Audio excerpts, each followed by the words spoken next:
Thanks for tuning in to the weekly news recap, written by Juan Aronovich and edited by Jacob Oliver. I'm Megan Christensen. Let's dive right in. This week, reports emerged that the Ethereum Foundation is under investigation by the SEC following Ethereum's transition to a proof-of-stake model. This scrutiny could stem from concerns that Ethereum's new model aligns more closely with the characteristics of the security. Notably, the Foundation's website removed the language in February indicating it had not been contacted by government agencies in a manner requiring confidentiality, sparking speculation about regulatory inquiries.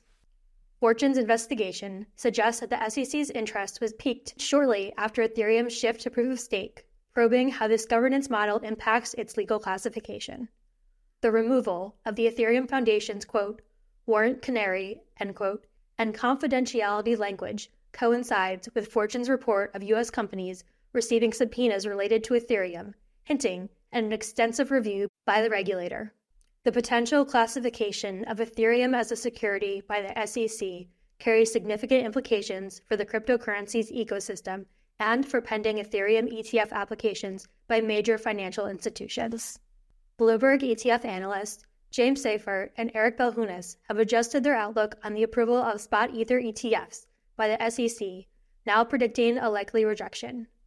The analyst's assessment is based on the absence of recent communications between fund issuers and the SEC, which is a critical indicator of the regulatory body's engagement and intent. The final decision deadline set by the SEC for the first ETH ETF application is May 23, 2024. Amid the uncertainty, some industry figures suggest that delaying Ethereum ETF approvals could benefit the crypto sector. Bitwise CIO Matt Hogan, in a panel at the Digital Assets Summit in London, said that a delay until December could allow the market more time to adapt to the recent introduction of Bitcoin ETFs. Continuing with more SEC news, the Commission was sanctioned this week by U.S. District Court for misleading the court in its lawsuit against crypto firm DebtBox, marking a significant rebuke for the regulator's handling of the case. Judge Robert J. Shelby criticized the SEC for presenting misleading evidence and engaging in a, quote, gross abuse of power, end quote, an action that has further fueled discussions about the SEC's approach to cryptocurrency regulation. Simultaneously, Senators Jack Reed and Butler have expressed reservations about the SEC's recent approvals of Bitcoin ETPs, highlighting concerns over inadequate risk disclosures. In a letter to SEC Chair Gary Gensler, the senators argue that the distinctions between ETPs and ETFs leave significant gaps in investor protections, urging the SEC to halt further approvals of crypto ETPs. U.S. prosecutors have recommended a prison sentence of 40 to 50 years for Sam Bankman-Fried, the founder and former CEO of the cryptocurrency exchange FTX, highlighting the unprecedented scale of his alleged financial crimes. The recommendation was made to Judge Lewis Kaplan ahead of Bankman-Fried's sentencing hearing scheduled for March 28, 2024. The prosecution's letter to the judge outlined the multifaceted nature of Bankman-Fried's offenses, which include defrauding customers and investors, fabricating financial documents, making illegal political donations, and engaging in bribery. The defense, seeking leniency, proposed a considerably lighter sentence of 6 years, citing the potential for FTX customers to be fully reimbursed through ongoing bankruptcy proceedings. However, the prosecution argues that the severity and complexity of Bankman-Fried's actions, which affected tens of thousands globally and involved over $10 billion in losses, justify a lengthy sentence. They also argued that Bankman-Fried poses a continuous risk of reoffending, emphasizing the need for a punishment that reflects the gravity of his crimes and deter similar future offenses. Bankman-Fried's legal team has criticized the prosecution's stance, describing it as excessively harsh and likening it to a, quote, death in prison sentence. They argue that their client has been unfairly portrayed as a villain, insisting that financial recovery for affected parties is feasible and that no real losses occurred. The final decision on Bankman-Fried's sentence will be made by Judge Kaplan on Thursday next week. Stay tuned for our live coverage of that. Alexei Pertsev, the developer of the cryptocurrency mixing service Tornado Cash, is slated for trial in the Netherlands on March 26th, facing allegations of laundering over $1.2 billion. The Dutch prosecutor's indictment, meticulously detailing 36 suspect transactions, accuses Pertsev of facilitating money laundering through Tornado Cash, a platform designed to obscure the origins of digital assets. The largest transaction highlighted involved more than 175 ETH from the Ronin Bridge exploit, linked to the infamous $625 million hack attributed to the North Korean cyber group Lazarus.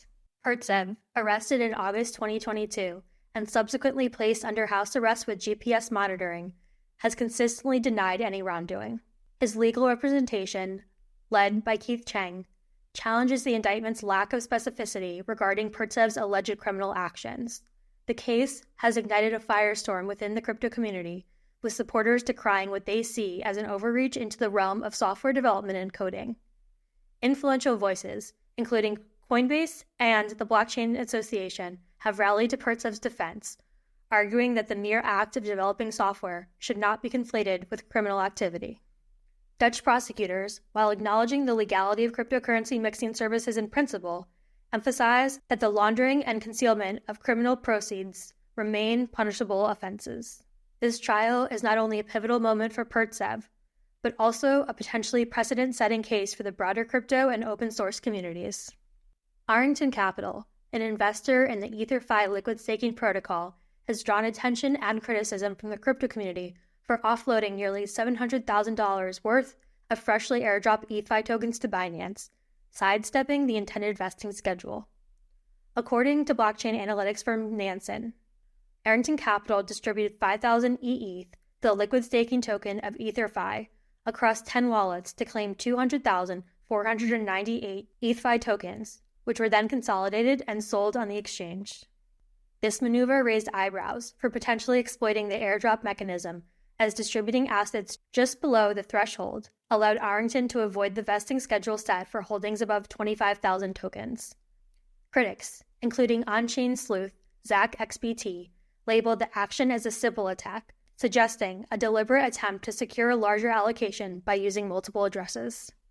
EtherFi and Arrington Capital have both stated that the investment firm was unaware of the 25,000 token threshold for vesting at the time of the airdrop.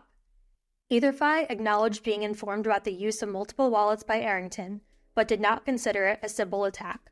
They admitted an oversight in not aggregating wallets belonging to the same entities for vesting purposes, attributing it to the rapid launch process. And that's all. Thanks so much for joining us today. If you enjoyed this recap, go to unchainedcrypto.substack.com. That is unchainedcrypto.substack.com and sign up for our free newsletter so that you can stay up to date with the latest in crypto. Unchained is produced by Laura Shin with help from Nelson Wang, Matt Pilchard, Juan Aronovich, Megan Gavis, Trish Shank, and Margaret Correa. Thanks so much for listening.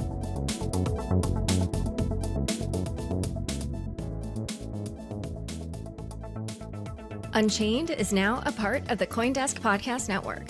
For the latest in digital assets, check out Markets Daily, 5 days a week, with host Noel Atchison. Follow the CoinDesk Podcast Network for some of the best shows in crypto.